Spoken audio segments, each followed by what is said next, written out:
लेकर मौजूदा गठबंधन में जो जनता दल यूनाइटेड है उनके साथ हम लोग गठबंधन में आगे नहीं बढ़ सकते, और ये कारण था कि हम लोग गठबंधन से बिहार में अलग होने का पार्टी ने फैसला लिया और हम लोगों ने अलग होकर हम लोगों ने चुनाव लड़ा। मजबूती से हम लोगों ने अपनी बातों को रखा। आज जब चुनाव खत्म हुए उसके बाद से कहीं ना कहीं निरंतर, और चुनाव के दौरान भी, चुनाव से पहले भी, मुझे याद है जब पापा अस्पताल में भी थे तो उस वक्त भी कई बार कुछ लोगों द्वारा और जनता दल यूनाइटेड के द्वारा खास तौर पर मेरी पार्टी लोक जनशक्ति पार्टी को तोड़ने का प्रयास निरंतर तब भी किया जा रहा था। मुझे याद है कि मेरी शायद पापा की जब आखिरी बार बात पार्टी के कुछ नेताओं से हुई थी जब वो आईसीयू में थे, तो उस वक्त भी जब उनकी बात हुई तो उन्होंने इसी बात को कहा कि क्यों मीडिया में इस तरीके की भ्रामक खबरें आती हैं। उनकी चाचा से भी बात हुई, चाचा को भी उन्होंने इसी बात के बारे में कहा कि क्यों बार बार ये खबरें आती हैं कि भाई पार्टी टूट रही है, पार्टी अलग हो रही है, इस तरह की जानकारी क्यों आती है। बट बहरहाल निरंतर एक लंबे समय से एक बात स्पष्ट थी कि पार्टी में कुछ लोग जो संघर्ष के रास्ते पर चलने के लिए तैयार नहीं थे, जो चाहते थे कि भैया हम लोग कंफर्टेबल पॉलिटिक्स में रहें, कि चलिए जो हो रहा है ठीक है, होता रहे, ऐसे ही गठबंधन है, ठीक गठबंधन है, लड़ेंगे जीतेंगे। और हकीकत है, मैं इस बात को मैं झुठला नहीं रहा हूँ कि अगर जनता दल यूनाइटेड, लोक जनशक्ति पार्टी, भारतीय जनता पार्टी, तीनों दल अगर साथ मिलकर बिहार में विधानसभा का चुनाव लड़ते तो हम लोग का एक तरफा, जिस तरीके से लोकसभा में हम लोग 40 में से 39 सीटें हम लोग जीते, विधानसभा में भी हम लोग का परिणाम उसी तरीके से आता। पर उसके लिए मुझे नतमस्तक होना पड़ता मौजूदा मुख्यमंत्री नीतीश कुमार जी के सामने, उसके लिए मुझे समझौता करना पड़ता अपनी नीतियों से। अब मैंने बिहारी फर्स्ट विजन डॉक्यूमेंट जो पूरे बिहार में हम लोगों ने घूमकर हर एक जिले, हर एक प्रखंड में जाकर वहाँ के लोगों से सुझाव लेकर जो हम लोगों ने तैयार किया था, उसको सम्मिलित करने से साफ इनकार कर दिया गया। किसी भी गठबंधन में एक नॉर्मल प्रैक्टिस रहा है कि आप कॉमन मिनिमम प्रोग्राम आप ड्राफ्ट करते हैं, साझा न्यूनतम कार्यक्रम के हिसाब से सरकार चलती है, और मेरा भरोसा नहीं था कि भैया आपका साथ निश्चय बिहार में विकास कर सकता है। और मुझे लगता है कि हर वो व्यक्ति जिसको बिहार से प्यार है, बिहारियों से प्यार है, बिहार के युवाओं से प्यार है, अपने समाज से प्यार है, हर वर्ग के समाज से प्यार है, जो व्यक्ति बिहार से प्यार करता हो वो शायद अपनी बातों को इतनी प्रमुखता से रखता जितनी प्रमुखता से मैंने रखा, और उसके सामने ना मैं झुका, ना मैंने किसी तरीके का मैंने समझौता किया, और अपने विश्वास पर मेरी पार्टी के पूरे समर्थन के साथ मैंने चुनाव लड़ा। बट हाँ, जैसा मैंने कहा कि कुछ लोग संघर्ष के रास्ते पर चलने के लिए तैयार नहीं थे। उन लोगों ने उस वक्त भी, उस चुनाव के दौरान भी, जिसमें मुझे दुख के साथ कहना पड़ता, बट मेरे चाचा खुद, उन्होंने चुनाव प्रचार में उस वक्त कोई भूमिका नहीं निभाई। मेरी पार्टी के कई और सांसद जो अपने व्यक्तिगत चुनाव में, वीणा जी वैशाली, वो अपने सुपुत्री उनके चुनाव लड़ रही थी, वो उसमें व्यस्त थी। कैसर साहब का क्या ही कहना, उनके तो सुपुत्र खुद दूसरे गठबंधन से चुनाव लड़ रहे थे, वो उसमें व्यस्त थे। कई पार्टी के और नेता, मेरे छोटे भाई जब समस्तीपुर में मेरे दूसरे भाई चुनाव लड़ रहे थे, उनके चुनाव में व्यस्त थे। जिस तरीके से पूरे प्रदेश भर में कुछ लोगों की भूमिका होनी चाहिए थी, उस तरीके से उस वक्त भी देखने को नहीं मिली, और कहीं ना कहीं आभास कुछ लोगों को था कि आज नहीं तो कल पार्टी संभवतः इन सवालों को लेकर उनके सामने उनसे कार्रवाई कर सकती है, उनसे पूछताछ कर सकती है। बहरहाल जब चुनाव समाप्त हुए उसके बाद, जैसा मैंने कहा कि मुझे थोड़ा समय चाहिए था अपने परिवार के साथ रहने का, वो समय मिलने के बाद जब वापस हम लोग रणभूमि में उतरने की तैयारी कर रहे थे, कोरोना प्रोटोकॉल तब तक लागू हुए, इस महामारी से बचाव के लिए कई तरीके के नियम कायदे कानून बनाए गए, और उस वक्त हम लोगों ने पुनः कुछ समय के लिए अपनी तमाम राजनीतिक गतिविधियों पर हम लोगों ने रोक लगाई। और उसके फिर तुरंत बाद मुझे टाइफाइड हुआ, और संजोग ऐसा कि इस बार हालत इतनी ज़्यादा ख़राब हुई कि लगभग 40 दिन से ज़्यादा का समय मुझे लगा अपने आप को बेहतर स्थिति में लाने के लिए। अभी भी रिकवरिंग में ही हूँ, पूरी तरीके से रिकवर नहीं हो पाया हूँ, पर वो समय ज़रूर लगा। और तब तक दुख मुझे इस बात का है कि जब मैं बीमार था, जब मैं बिस्तर पे था, उस वक्त मेरे पीठ पीछे जिस तरीके से ये पूरा षड्यंत्र रचा गया, इस बात का मुझे दुख है कि अगर किसी को भी कोई भी तकलीफ होती, और जबकि मैंने निरंतर प्रयास किया अपने चाचा से संपर्क साधने का, उनसे बात करने का, चुनाव के बाद से लगातार मैंने कोशिश की कि मैं उनसे बात करूं अगर किसी तरीके की कोई समस्या है, या उनको अगर किसी तरीके की बातें मेरे सामने रखनी हो। और ये संपर्क नहीं होने के बाद, ये संवादहीनता आने के बाद, मैंने स्वतः अपनी तरफ से मैंने होली के दिन, क्योंकि वो दिन मेरे लिए एक कठिन दिन था, आप सब ने अनुभव किया कि जब पापा रहते थे तो किस तरीके से हम लोग घर पर होली मनाते थे, पर उस दिन ना सिर्फ पापा के नहीं रहने की वजह से ना सिर्फ होली फीकी थी, बल्कि उस दिन मेरे साथ परिवार के भी लोग नहीं थे, चाचा नहीं थे, कोई नहीं था। तो उस दिन मुझे वो अकेलेपन का एहसास हुआ, और उस दिन मैंने उनको पत्र लिखा, जो पत्र मैंने कल या परसों मैंने अपने ट्विटर हैंडल के माध्यम से आप सबके बीच साझा भी किया। और उस पत्र में भी अगर आप पढ़ेंगे तो अंत में मैंने यही लिखा कि कुछ भी है, आप बात तो कीजिए आके, आप मुझे बुला लीजिए, जो भी आप अपनी बातों को रखिए।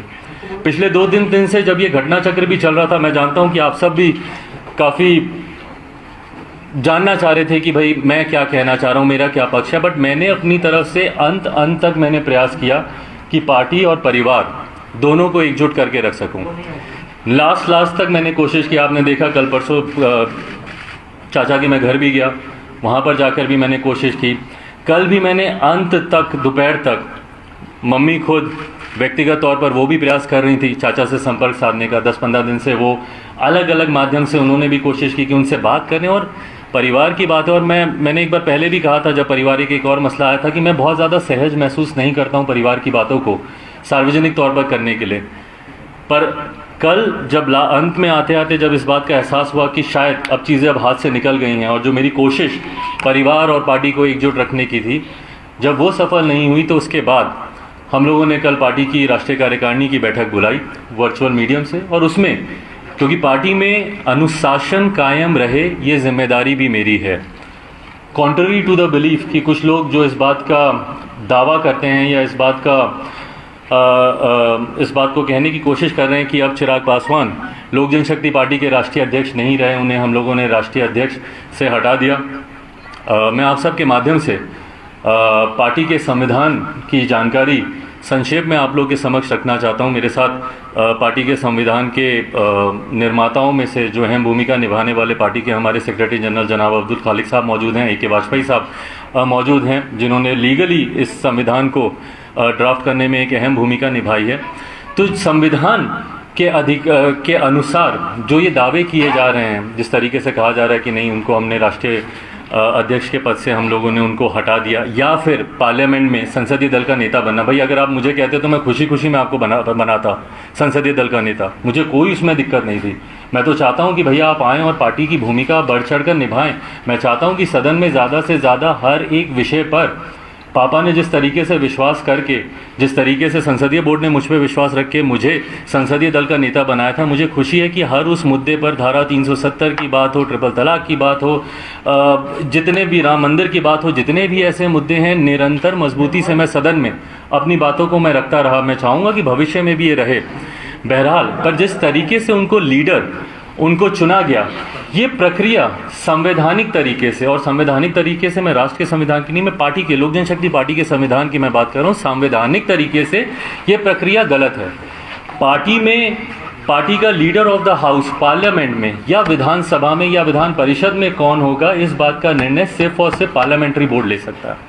And in absence of parliamentary board, ये पूरी की पूरी power resides in the hand of the national president. राष्ट्रीय अध्यक्ष के पास ये पूरी पावर है इस बात को चुनने की।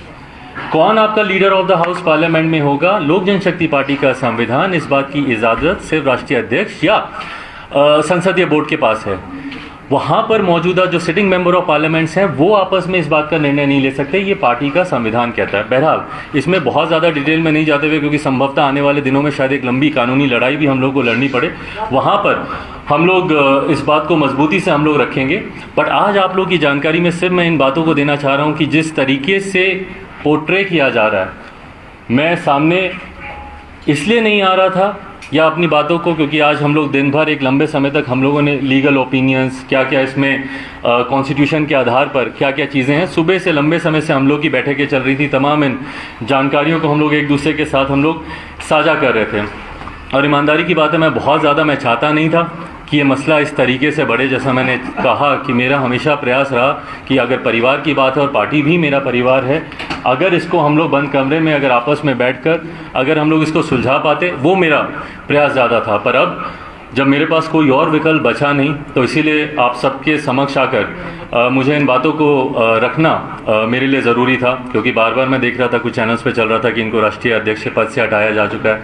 लोक जनशक्ति पार्टी का संविधान कहता है कि राष्ट्रीय अध्यक्ष का पद सिर्फ 2 परिस्थितियों में खाली हो सकता है, या तो राष्ट्रीय अध्यक्ष का निधन हो, या स्वतः अपनी मर्जी से राष्ट्रीय अध्यक्ष किसी भी परिस्थिति में जब वो रिजाइन करते हैं तो उसकी जगह दूसरे अध्यक्ष की नियुक्ति की जा सकती है। बट ये तमाम बातें, जैसा मैंने कहा, लीगल मैटर्स हैं। यहाँ पे वाजपेयी साहब मौजूद हैं, विस्तार में अगर आप इनसे अगर कुछ आप जानना चाहें तो ये आपको और विस्तृत तरीके से आपको इन सब बातों की जानकारी देंगे। पर हाँ, आज आप लोगों के सामने आने का मेरा उद्देश्य बस यही था कि जो एक मैंने प्रयास किया था कि शायद परिवार, पार्टी, सारा मसला सुलझ जाए। आज जब वो सुलझा नहीं, तो पार्टी में अनुशासन बना रहे, पार्टी जिस मजबूती से जिन विचारों के साथ आगे बढ़ रही है उन्हीं विचारों के साथ वो आगे बढ़ती रहे। इसके लिए ज़रूरी था कि मैं अपनी बातों को आप सब के माध्यम से, मेरे जितने समर्थक हैं या लोक जनशक्ति पार्टी में जितने लोग विश्वास रखते हैं, हमारी पार्टी के तमाम पदाधिकारी, कल भी मुझे खुशी है कि जब राष्ट्रीय कार्यकारिणी की जब बैठक हुई तो उस वक्त भी हमने सारे पदाधिकारियों ने जिस मजबूती से पार्टी के पक्ष में अपनी बातों को रखा, पार्टी को आगे लेकर जाने के लिए रखा, पार्टी को मजबूती प्रदान करने के लिए रखा, उस दिशा में मैं अपने पार्टी के तमाम साथियों के साथ, तमाम पदाधिकारियों के साथ, नेशनल बॉडी के हों, स्टेट बॉडी के हों, स्टेट प्रेसिडेंट्स हों, विभिन्न प्रकोष्ठों के अध्यक्ष हों, हमारी जिला समिति के पदाधिकारी हों, जिला अध्यक्ष हों, उन सब की सहमति और मजबूती के साथ आने वाले समय में लोक जनशक्ति पार्टी मजबूती से इस लड़ाई को लड़ने के लिए तैयार है। पार्टी पापा ने पूरे विश्वास, भरोसे और मेहनत के साथ उन्होंने बनाई। विश्वास इस बात का कि इस पार्टी के माध्यम से जिस तरीके से वो गरीबों की, पिछड़ों की लड़ाई लड़ना चाहते हैं, समाज में कई ऐसे तत्व हैं जो निरंतर आपको बांटने का काम करते हैं और ये पहली बार नहीं हो रहा है। इतिहास गवाह रहा है, कई बार ऐसा प्रयास किया गया है और इसमें मैं बोलूँगा, बांटने की जब मैं बात कर रहा हूँ तो मैं जनता दल यूनाइटेड के ही लोगों की मैं खास तौर पर बात कर रहा हूँ। दलित महादलित करने का भी काम उन्हीं लोगों ने किया और निरंतर ये देखा गया है कि ये प्रयास किया जाता है उनके द्वारा कि जब भी कोई एक दलित आगे बढ़ना चाहता है तो उसी में ही ये लोग विभाजन करने का काम करते हैं कि भाई इनको आपस में ही फूट डाल दो, आपस में बांट दो ताकि ये लोग आगे ही ना बढ़ पाएँ। दलित महादलित बनाना सबसे बड़ा उसका एक उदाहरण रहा। तो निरंतर ये बांटने और राज करने की रणनीति इन लोगों के द्वारा अपनाई जाती है। पर जैसा मैंने कहा कि मैं रामविलास पासवान का बेटा हूँ, मैं एक शेर का बेटा हूँ। ना मैं उस वक्त अकेले चुनाव लड़ने से डरा जब मेरे पिता के निधन को कुछ समय नहीं बीता था। उस वक्त अगर मैं डंके की चोट पर अपने मुद्दों पर, अपने अधिकारों के लिए जाकर उस वक्त अगर मैं लड़ाई लड़ सकता हूं, तो आज की तारीख में तो मेरी पार्टी, मेरे साथियों का पूरा समर्थन मेरे साथ है, मेरी तमाम पदाधिकारियों का समर्थन मेरे साथ है। और सबसे बड़ी बात, बिहार की जनता जिस तरीके से सोशल मीडिया के माध्यम से हो या व्यक्तिगत संपर्क साधने के माध्यम से हो, जिस तरीके से उनका प्यार और उनका समर्थन मुझे मिल रहा है, ये विश्वास मुझे देता है कि जिस सोच के साथ पापा ने इस पार्टी को बनाया था, उसी सोच के साथ लोक जनशक्ति पार्टी आने वाले दिनों में मजबूती से आगे बढ़ेगी। आप लोग क्या कोई सवाल? चिराग जी, मेरा सवाल ये है कि आपके चाचा जी ने कहा है कि आपके पास कोई अधिकार नहीं है और कल पटना में कार्यकारिणी की बैठक करने जा रहे हैं, उसके अध्यक्ष को चुन लिया जाएगा। जैसा मैंने कहा कि अधिकारों की आपने बात की, ये अधिकार मुझे लोक जनशक्ति पार्टी का संविधान ही देता है। संविधान की जानकारी के अभाव में कुछ लोग कुछ फैसले ले रहे हैं और उनको लग रहा है कि वो सही हैं, पर मुझे लगता है कि एक बार जब वो पार्टी का संविधान पढ़ेंगे, जानकारी लेंगे, देखिए कोई भी संगठन हो वो संविधान के अनुरूप ही चलता है। आप की व्यक्तिगत सोच, व्यक्तिगत भावना कुछ और हो सकती है, बट जो संविधान में लिखा है आप उसी के को फॉलो करते हुए, उसी को मानते हुए ही आप निर्णय ले सकते हैं। तो जो वो इस बात को कह रहे हैं कि मैं पार्टी का राष्ट्रीय अध्यक्ष नहीं हूँ, मैंने कहा, मैंने तो आपको हवाला भी दिया और अगर मेरी याददाश्त सही है तो लोक जनशक्ति पार्टी का आर्टिकल 19 का सब क्लॉज 5 मुझे इस बात का अधिकार देता है। पटना कब कूच करेंगे पांचों बागी सांसदों पटना कब जाएंगे? मैं उस पर भी मैं आ रहा हूँ। आप एक तरफा निर्णय ले रहे थे विधानसभा चुनाव के वक्त, पांचों बागी सांसदों का ये आरोप कि आप लोकतंत्र खत्म कर दिए थे पार्टी में। किस चीज़ का आरोप है? एक तरफा निर्णय ले रहे थे बिहार विधानसभा चुनाव में एनडीए से बाहर आने का। देखिए, बिहार विधानसभा चुनाव में जितने भी निर्णय लिए गए और आप सब मौजूद थे, निरंतर बिहार पार्लियामेंट्री बोर्ड के नेताओं से राय मशवरा करके, उनसे बातचीत कर और अगर उस वक्त अगर उनके अनुसार निर्णय नहीं लिए गए तो ये प्रश्न उस वक्त उठने चाहिए थे, ना कि चुनाव समाप्त होने के 6 महीने के बाद। उस वक्त ये सवाल आने चाहिए थे। उस वक्त जो आपकी सहमति थी, उस वक्त आपको लगा कि शायद यही सही है, या जिस तरीके से पार्टी के तमाम पदाधिकारियों का, तमाम पार्टी के कैडर का जिस तरीके से उस वक्त उस निर्णय में उनका समर्थन था, तो अगर किसी को आपत्ति थी तो उस वक्त उनको आपत्ति रखनी चाहिए। जो कार्यकारिणी की बैठक बुलाई गई है, आपको क्या लगता है कि वो वैध है? और उस कार्यकारिणी की बैठक में क्या आपके भी समर्थक है या सिर्फ उन्हीं के समर्थक है?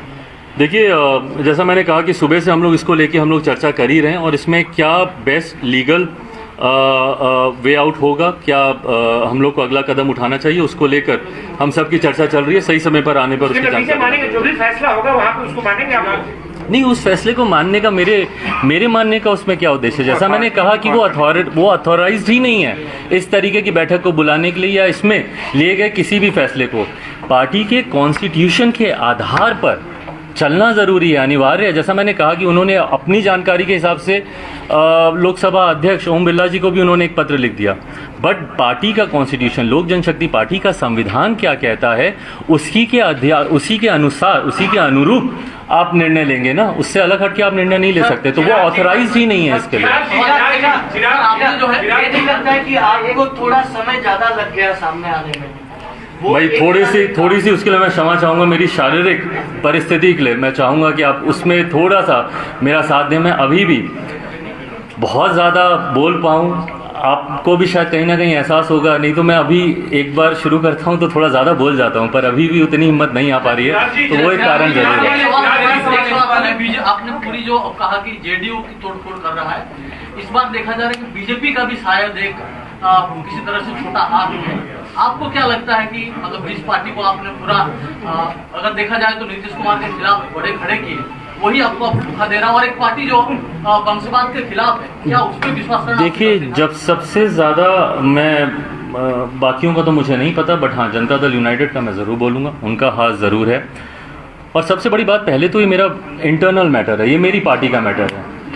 जब आपको अपने ही धोखा देते तो फिर आप बाहर वालों पे आप क्या उंगली उठाएं?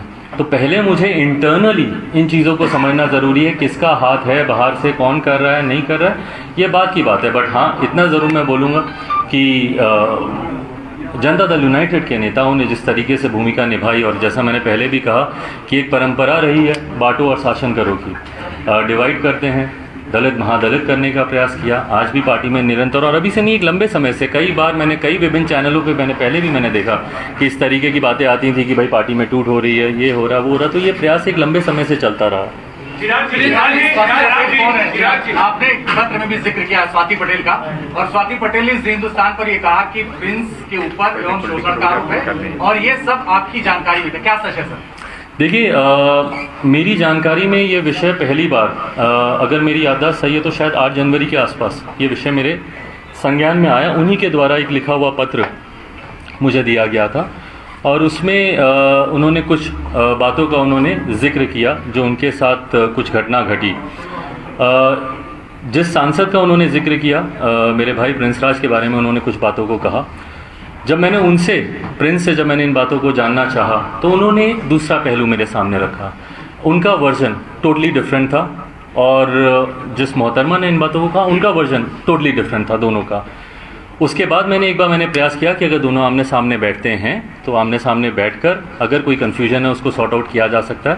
पर सामने बैठाने के बाद मुझे इस बात का एहसास हुआ कि वो जो बातें कह रही हैं और ये जो बातें कह रहे हैं, दोनों में ज़मीन आसमान का फ़र्क है, और दोनों के अपने अपने मजबूत पक्ष हैं। मैं इन्वेस्टिगेटिंग अथॉरिटी नहीं हूँ। उसके बाद मैंने दोनों को इसी बात का सुझाव दिया। मैंने कहा कि आप लोग पुलिस के पास जाएं, एफआईआर आप लोग दर्ज कराएं, और जो सही है, इन्वेस्टिगेशन का मैटर है, इन्वेस्टिगेट होगा। प्रिंस संभवतः शायद वो पुलिस के पास गए, उन्होंने अपनी एफआईआर दर्ज की, और उसके बाद उनसे मेरी कभी दोबारा मुलाकात नहीं हुई, तो मुझे उनका पक्ष नहीं पता कि उसके बाद उन्होंने क्या किया।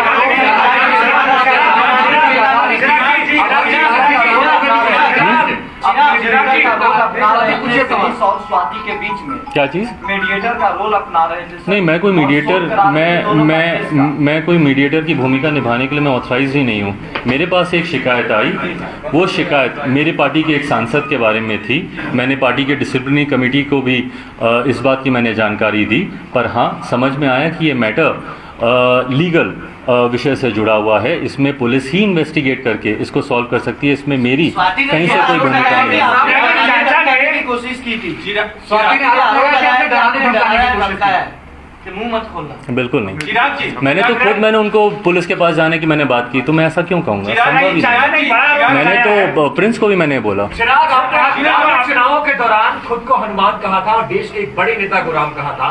इस वक्त जब हनुमान मुसीबत में है, तो क्या आप राम से मदद मांगे, या किसी तरह की मदद की पेशकश की गई है? आपको लगता है कि मदद चाहिए? हनुमान को अगर मदद मांगनी पड़े राम से, तो फिर हनुमान काहे के और राम काहे के। चिराग जी चाचा ने सर चिराग जी आपको जो अध्यक्ष बनाया गया था पशुपति पारस जी ने उसी पे सवाल उठा दिया है कि कोई लिखा जो भी प्रस्ताव आता है और वो तो होता है ऐसे डॉक्यूमेंट्स नहीं है और साथ ही साथ उन्होंने उसके प्रस्तावक कौन थे? जब मैं अध्यक्ष बना था तो उसके प्रस्तावक कौन थे? खुद वही थे, उन्होंने ही मेरे नाम को प्रपोज किया था और इसी जगह पर ये बैठक हुई थी, आप सब मौजूद थे और वो सारे डॉक्यूमेंट्स हम लोग के पास मौजूद हैं, जब जरूरत पड़ेगी सामने रख दिया। एक चिराग जी उन्होंने बात की है पार्टी संविधान में एक व्यक्ति एक पद का है। चिराग जी मेरा सवाल ये है कि आपने कहा कि जेडीयू की प्लानिंग पहले से थी और ये सबके नॉलेज में है, पत्रकारों के भी नॉलेज में है कि बिहार विधानसभा चुनाव के बाद नीतीश कुमार ने ये मन बना लिया था कि क्या करें। आपके भी नॉलेज में था और पशुपति पारस ने जो स्टेप लिया वो बाकायदा आपने 4 पन्नों के लेटर में बता दिया है। आपको नहीं लगता है कि परिवार आगे आपको वक्त रहते एक्शन लेना चाहिए था पशुपति पारस पर? देखिए अब आपके पार्टी के विरोध में आवाज उठा रहे हैं। देखिए जैसा मैंने कहा मेरे संस्कारों में नहीं है। पापा से मैंने इतना धैर्य और सबको साथ लेकर चलने की सोच मैंने उनसे सीखी है, तभी अंतिम तक मैंने प्रयास किया।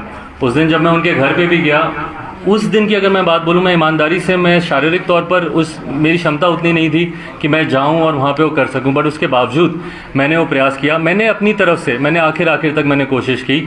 जो आप कदम उठाने की बात कर रही हैं, जैसा मैंने कहा कि चुनाव के दौरान से ही कहीं ना कहीं आभास था, तो पार्टी के इन सांसदों के ऊपर शायद सस्पेंशन की कार्रवाई बहुत पहले हम लोगों को कर देनी चाहिए थी, पर मैंने अपनी तरफ से मैंने पूरी कोशिश की। जब तक इन लोगों ने सामने से, मैं सही बोलूं, मैं एक व्यक्तिगत बात मैं ज़रूर बोलूँगा, मेरे पापा का निधन हो गया, पापा अब नहीं है, मेरे छोटे चाचा का भी निधन हो गया। पार्टी में सेकेंड जनरेशन हम लोग हैं, पर पहली जनरेशन में अगर कोई है हम लोग के लिए, मैं मेरे अपने भाइयों की बात कर रहा हूँ, चाचा ही थे। पापा के बाद में उनमें पापा की छवि देखता था और मुझे विश्वास था कि शायद वो मार्गदर्शन करेंगे, जैसे पापा हम लोग को साथ लेकर चलें, वो भी लेकर चलेंगे। मैं अनाथ शायद उस दिन नहीं हुआ था जब पापा का निधन हुआ, शायद अब हुआ जब इन्होंने भी मेरा साथ छोड़ा। चिराग जी क्या नीतीश कुमार को सीधे आप जिम्मेदार मानते हैं आपकी पार्टी में फूट के लिए? और दूसरा सवाल ये है कि बीजेपी के नेताओं को पूरी तरह से क्लीन चिट देते हैं जो आपकी पार्टी के अंदर हुआ, क्योंकि आप एक तरफ कह रहे हैं कि ये पार्टी का अंदरूनी मामला है, लेकिन दूसरी तरफ तो आप जेडीयू के नेताओं को जिम्मेदार ठहरा रहे। नीतीश कुमार को सीधे जिम्मेदार? मैं एक बात मैं स्पष्ट कर दूं, जब आप बोलते हैं नीतीश कुमार जी को आप सीधे जिम्मेदार, कहीं ना उसमें मेरे पक्ष को कमज़ोर आंका जाता है। मैंने चुनाव में भी इस बात को हमेशा कहा कि मेरा नीतीश कुमार जी से कोई व्यक्तिगत विरोध नहीं है, मैं उनके मुद्दों का विरोध करता हूं, मैं उनकी नीतियों का मैं विरोध करता हूं।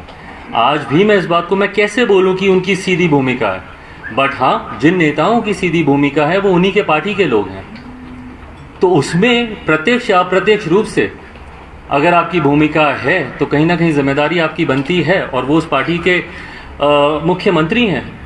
तो इसीलिए, और जहाँ तक रही बात किसी को क्लीन चिट देने की, मैंने कहा मैं तो फिलहाल अभी इंटरनली इन बातों को मैं सुलझा रहा हूँ।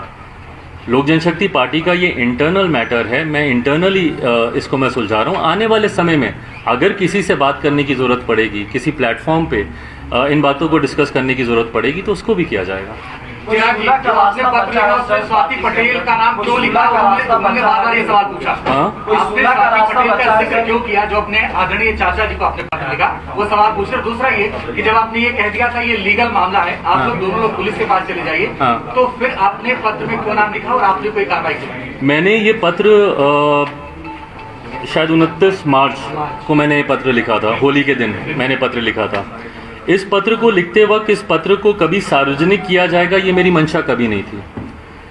कल भी जब मैंने इस पत्र को अपने ट्विटर हैंडल से जब मैंने इसको अपलोड किया, उसमें मेरी इंटेंशन इनके बारे में या इनके विषय को साझा करने की नहीं थी। ये एक संजोग ऐसा था कि पूरे उस 4 पन्ने के पत्र में एक विषय ऐसा आया, एक पैराग्राफ ऐसा आया जहाँ पे इनके उस घटना चक्र का भी जिक्र था।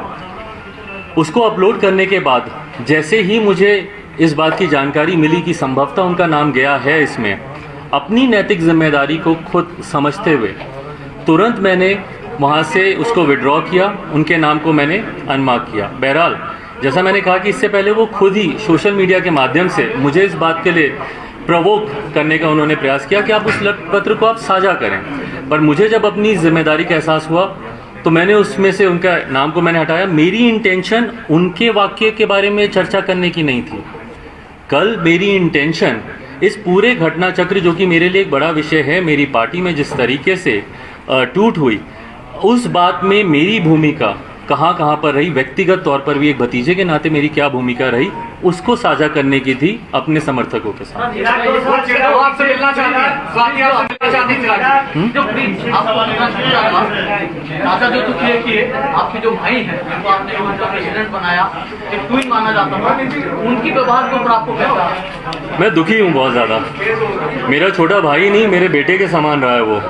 मुझे याद है बचपन में मैं उसको बायो, केमिस्ट्री ये सब मैं पढ़ाता था, तो मेरे लिए प्रिंस कभी ऐसा करेगा मैंने कभी सोचा नहीं था सपने में। व्यक्तिगत तौर पर बहुत हर्ट हूँ, बहुत दुखी हूँ। पर जैसा मैंने कहा कि मेरी दोहरी भूमिका है, जहाँ पे एक परिवार की बात है, वहीं पार्टी को भी संजो कर, संभाल कर, आगे बढ़ा के, पार्टी की नीतियों के साथ, बिना कोई समझौता किए हुए, पार्टी की नीतियों के साथ, पार्टी के सिद्धांतों के साथ आगे बढ़ा कर लेकर जाने की भी भूमिका मेरी है।